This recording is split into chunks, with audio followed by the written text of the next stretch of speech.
Од утре нови повисоки цени на горивата. Барел сурова нафта од типот Брент на светските берзи се движи околу $96, што е главен индикатор за раст на цените во земјава.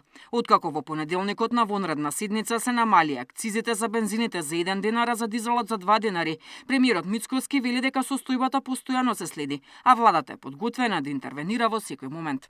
Ние се уште остануваме земја која што е со убедливо најниски цени во регионот кога станува збор за бензините и за дизел горивото. Се разбира дека следиме и ќе реагираме онака како што до сега реагиравме. Граѓаните треба да бидат спокојни.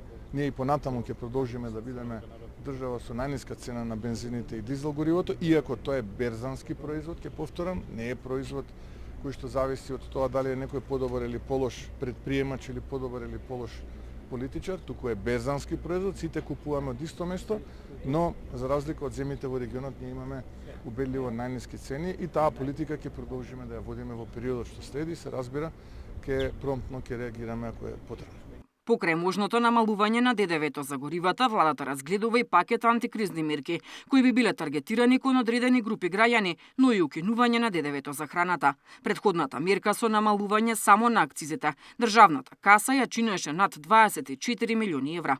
Изминатите 2 недели дизелот поскапе за повеќе од 10 динари, а бензините за 5 динари. Опозицијата со денови критикува дека владата не превзема ништо за заштита на стандардот на граѓаните. Бараат итни мерки бидејќи поскапите горива значат и повисоки цени на сите останати производи. Покрај за горивата, регулаторната комисија утре на седница ќе ја одреди новата цена на парното, која ќе важи од 1 август. Војната на Блискиот исток и блокираниот Ормудски теснец низ кој поминува течниот природен газ се очекува да ги зголеми и сметките за грејење. Диспина Тодоровска, Сител телевизија.